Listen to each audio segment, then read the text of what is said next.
Halo, selamat siang guys, teman-teman semua dan seluruh Indonesia.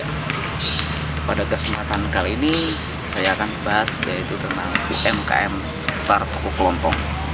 Jadi orang Indonesia pada dasarnya pada saat sekarang ini banyak yang kena PHK, banyak kena pemutusan hubungan kerja, maka lebih baik atau membuka usaha kecil-kecilan menjadi pilihan untuk menyambung hidup sehari-harian dan menjadikan kebutuhan hidup. Itu meskipun kecil tapi mendapatkan keuntungan yang berkesinambungan. Memulai usaha kuliner, usaha retail, usaha makanan, frozen hingga menjadi reseller itu menjadi pilihan utama. Tapi untuk lebih baiknya saya sarankan yaitu untuk buka toko kelontong. Nah, bagi Anda yang memiliki pekerjaan yang sama dengan saya, mungkin ide ini jangan dilewatkan.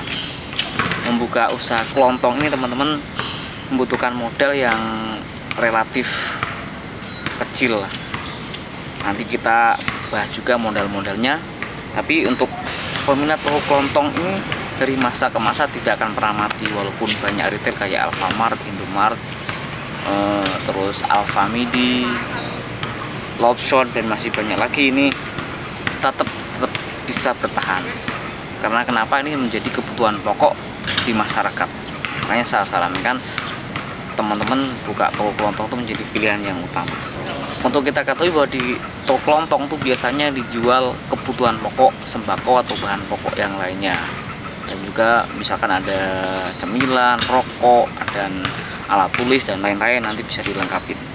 Di sini saya bagikan tips-tips teman-teman, yaitu cara buka toko kelontong tuh kurang lebih ada 7 tips. Yang pertama nih, kita buka usaha toko kelontong, pertama kita tentukan letak atau istilahnya letak tokonya. Pertama strategis. Strategis ini tempatnya biasanya di banyak permukiman padat penduduk atau area kantor.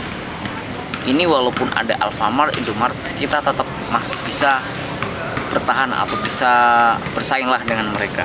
Soalnya yang kita jual di sini rata-rata kebutuhan pokok sehari-hari oleh masyarakat. Pasti sangat dicarilah tempat yang strategis.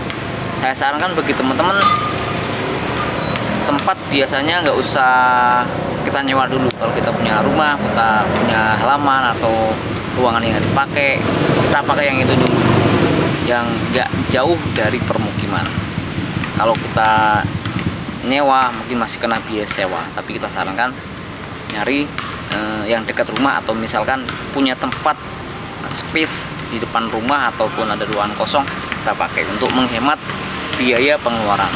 Pertama, tempat yang strategis. Yang kedua yaitu sesuaikan dengan modal. Untuk bisa membuka usaha sembako kurang lebih 5 juta. Pertama, kita tempatkan etalase, lemari, dan untuk menyusun rak kurang lebih sekitar 1,5.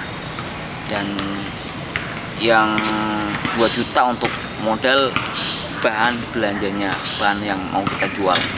Kita beli yang kira-kira yang dibutuhkan masyarakat lebih dulu lah, yang pokok-pokok dulu, nanti untuk selanjutnya bisa mengikuti. Terus yang 500 untuk biaya sampingan kalau nanti ada apa-apa, 500.000 lagi untuk biaya listrik, telepon, dan lain-lain lah. Itu kurang lebih segitu Bang. Terus yang ketiga, survei kebutuhan pembeli. Kira-kira apa sih yang dibutuhkan oleh pembeli? Biasanya itu kebutuhan pokok. Kalau kita dekat kantor ya ada kebutuhan ATK, kayak materai dan lain-lain. Jadi di sini saya sarankan survei dulu, misalkan dari masyarakat, kira-kira apa yang dibutuhkan, biar nanti kita sediakan. Dan barang-barangnya itu jangan langsung dibeli semua, istilahnya retail, menyicil. Nanti kalau udah jadi baru kita banyakin. Oke? Dan yang selanjutnya itu dapatkan tempat beli yang murah, atau istilahnya kita nyari grosir. Grosir biasanya di suatu daerah pasti ada yang besar dan murah. Dari grosir kita dapat keuntungan yang lebih banyak. Kenapa? Karena kita belanjanya murah, masih dapat diskon, dan di situ masih juga dapat potongan harga. Nanti kalau udah kita buka lama, biasanya dari para grosir itu kita dapat diantar langsung, bahkan ada truk-truknya tuh datang langsung ke tempat toko kita. Maka saya sarankan beli tempat grosir yang lebih murah atau agen utamanya langsung, teman-teman. Ya. Atau yang selanjutnya yaitu siapkan tempat penyimpanan barang dagangan, atau kita ada gudang atau tempat yang sedikit lah. Itu misalkan ada barang yang harganya murah, kita beli agak banyak, nanti kita buat stok untuk dan kita jual.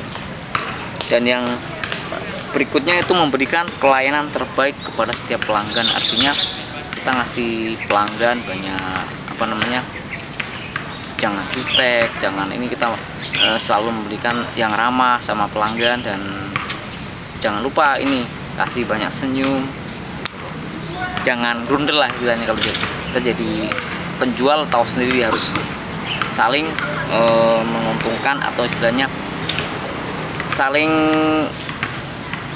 ngasih support lah.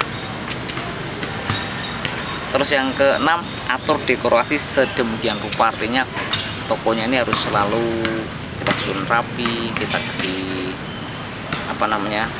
barang-barangnya disesuaikan, mana yang kira-kira laku, kira-kira yang banyak peminatnya kita kasih ke depan. Artinya barangnya disusun dengan rapi dan bagus lah. Itu aja teman-teman, mungkin bisa bermanfaat buat referensi Anda buka usaha atau kelontong. Kurang lebihnya mohon maaf.